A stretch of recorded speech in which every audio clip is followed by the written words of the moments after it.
Good morning, students. Class 7th. So, students, today I will start a new chapter. Chapter number 5. यात्रा एक अनोखे पक्षी द्वीप की। तो बेटे, आज हम एक द्वीप की बात करेंगे जहाँ पर यात्रा करना आपको एक अनोखा अनुभव देगा। तो इस पाठ में बेटे हम संसार के आश्चर्यचकित चीज़ों को जानेंगे। पशु पक्षियों के नए उनके रूप और उनके प्रजनन के विकास की जानकारी प्राप्त करेंगे। पक्षियों के स्वभाव और उनके जीवन के बारे में पढ़ेंगे। ठीक है, तो आइए स्टार्ट करते हैं हमारा न्यू चैप्टर नंबर 5। हिंद महासागर में 115 टापुओं का एक खूबसूरत द्वीप समूह है, सेशल्स।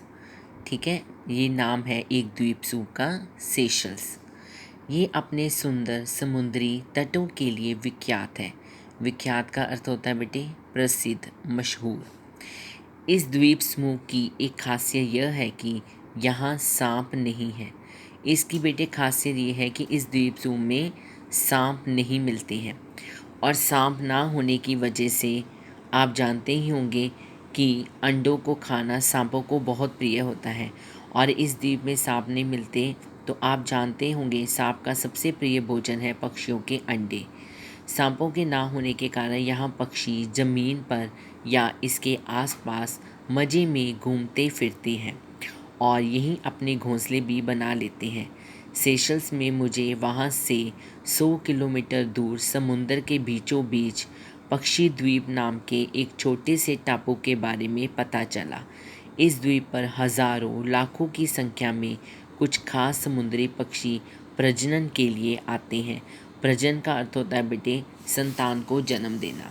इसके मुश्किल वर्ड भी मैं आपको साथ में ही समझा देती हूँ। द्वीप का अर्थ होता है टापू। टापू क्या होता है बेटे? ऐसी एक जगह जिसके चारों तरफ पानी ही पानी हो।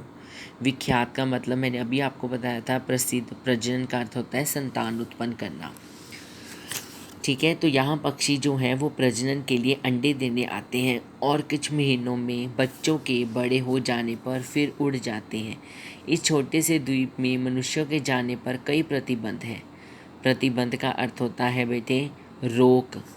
हमने अनुमति लेकर अपने कैमरे के साथ इस अनोखे द्वीप पर जाने का मन बनाया। इस द्वीप का कुल घेरा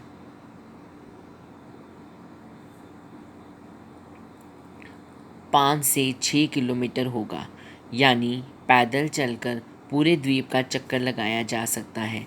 लेकिन जिन जगहों पर पक्षियों ने ज़मीन पर अंडे दिए हैं वहाँ जाना मना है।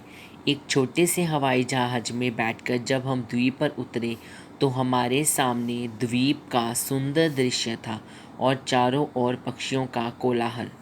इस द्वीप पर स्थायी रूप से रहने वाले पक्षियों की संख्या शायद ना के बराबर होगी, लेकिन प्रजनन के लिए कुछ खास पक्षी यहाँ हर साल हज़ारों लाखों की संख्या में आते हैं। इनमें सबसे प्रमुख है स्लेटी कुकरी, यानी कि सूटी टर्न।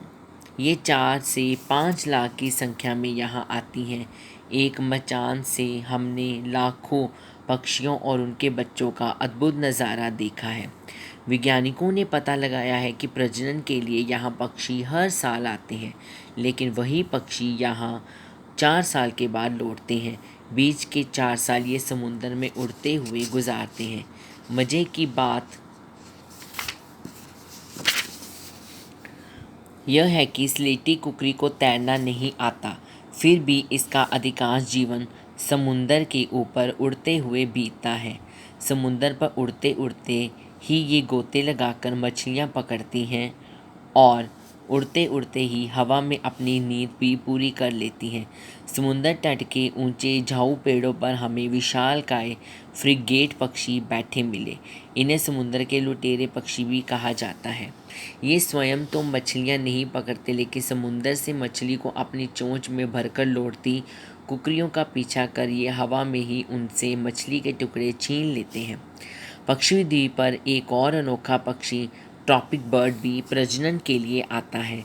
ये जब हवा में उड़ता है तो इसके शरीर से कई गुना लंबी इसकी नुकीली पूंछ हवा में लहराती फिरती है। एक और विचित्र पक्षी है नोडी। इसके पैर बतख के पैरों जैसे होते हैं। ये पानी की सतह से कीड़े और मछलियों को अपने पैरों से पकड़ने के लिए उतरता है। हमें वहाँ एक झक सफ़ेद कुकरी भी मिली, जो दुनिया की एकमात्र पूरी सफ़ेद कुकरी है। एक पेड़ के नीचे बड़े बड़े कछुए सुस्ता रहे थे। इनकी तस्वीरें खींचने में कब शाम हो गई पता ही नहीं चला।